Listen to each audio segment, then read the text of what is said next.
ఒక ప్రజల సమస్యలను పట్టించుకున్నాడు రిపోర్టర్.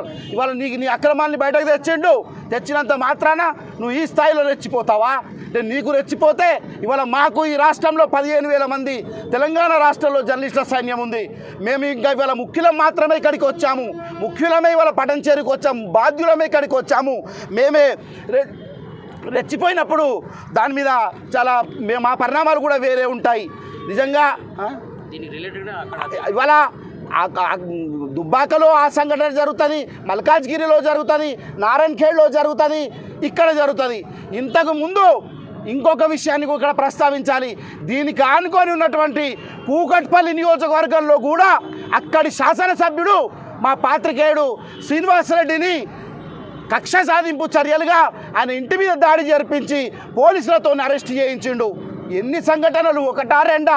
ఒక్క సంఘటనను మరొకముందే ఇన్ని సంఘటనలు అయితే మేము నా 32 ఏళ్ల జర్నలిజం వృత్తిలో ఒక 25 ఏళ్ల యూనియన్ బాధ్యుడిగా కొనసాగుతున్న నేను ఇన్ని సంఘటనలు తరచుగా ఎక్కడ చూడలేదు. అంటే బహుశా ఇప్పుడు అధిష్టానం, పార్టీ అధిష్టానం కావచ్చు, లేక వాళ్ళ ప్రభుత్వ పెద్ద కావచ్చు, మరి వారేమన్నా ఇలా ఉసిగొల్పుతున్నారా? మరి మీరే ఉసిగొల్పకుంటే వీటిని ఖండించండి మీరు కూడా. ఎందుకంటే ఒక ప్రజాస్వామ్యాన్ని కాలరాయబడుతుంది, ప్రజాస్వామ్యం కూని చేయబడుతుంది కనుక మీరు కూడా ముక్త కంఠంతో ఖండించండి.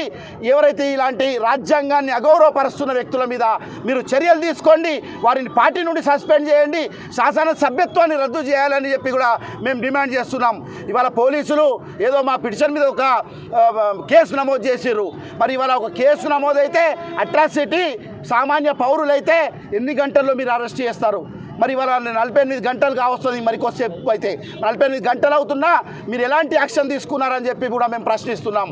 అట్లాగే ఆయన ఇంతవరకు మేము క్షమాపణ చెప్పండి, బహిరంగ క్షమాపణ మాకు కావాలని చెప్పి మేము డిమాండ్ చేస్తే మాకు చిన్నగా ఏదో తూతూ మంత్రంగా క్షమాపణ చెప్తూ చివరికి మళ్ళీ ఆ రిపోర్టర్ మీద దాడి చేసే విధంగా మాటల దాడులు జరుపుతాడు. అంటే నీకు మనస్సులో విషం ఉంది, నీ కడుపు నిండా విషం ఉంది. నువ్వు జర్నలిజం అంటే నీకు ఏదో చిన్న చులక లెక్క కనిపిస్తుంది, జర్నలిస్టులు అంటే ఏదో చిన్న పని చేసేవాళ్ళు కనిపిస్తున్నారు. కానీ బిడ్డ మర్చిపో, ఈ రాష్ట్రంలో వర్కింగ్ జర్నలిస్టులకు ఉన్న చరిత్ర ఏందో నువ్వు ఒక్కసారి అధ్యయనం చేయి, పుస్తకాలు తెప్పించుకో. వర్కింగ్ జర్నలిస్టుల ఉద్యమాలు ఏమేం జరిగినాయి, అందులో ప్రత్యేకంగా మెదక్ జిల్లాలో మెతుకుసీమ వర్కింగ్ జర్నలిస్టుల ఉద్యమాన్ని మరేసుకోమని చెప్పి హెచ్చరిస్తున్నాం. మెదక్ జిల్లాలో జర్నలిస్టులు మంచోళ్లను మట్టి కర్పించినటువంటి చరిత్ర ఉంది. AK-47 తుపాకులు వెంటాడినా వాటిని ఎదురించి పోరాడినటువంటి చరిత్ర మెతుకుసీమ జర్నలిస్టులకు ఉంది. నీలాంటి వాళ్ళు కాదు, మంచి వాళ్ళకు బుద్ధి చెప్పినాం. ముఖ్యమంత్రి చంద్రబాబు నాయుడికే తగిన గుణపాఠం చెప్పిన చరిత్ర ఈ మెదక్ జిల్లాకు, సమైక్య రాష్ట్రంలో ఆంధ్రప్రదేశ్ వర్కింగ్ జర్నలిస్టులకు ఉంది. నువ్వు ఎంతటోనివి, నీ దగ్గర డబ్బులు ఉండొచ్చు, డబ్బుల అహంకారం ఉండొచ్చు, కానీ మా ముందు చెల్లవు. ఇప్పటికైనా చెప్తున్నాం, బేషరతుగా నువ్వు బహిరంగంగా నీవు మాట్లాడిన మాటలు ఆ బాధితునికే కాదు, ఇవాళ రాష్ట్రంలో పనిచేస్తున్న వేలాది మంది జర్నలిస్టులకు మనస్తాపానికి గురి చేసినాయి, ఇవాళ మీడియా సంస్థలు అవమానపరిచినాయి. నువ్వు వెంటనే బేషరతుగా క్షమాపణ చెప్పాల్సిందే. బహిరంగ క్షమాపణ చెప్పకుంటే తదుపరి కార్యాచరణ ఏందో కూడా మేము ప్రకటించబోతున్నామని చెప్పి ఈ సందర్భంగా నేను మైపాల్ రెడ్డికి హెచ్చరిస్తున్నాను.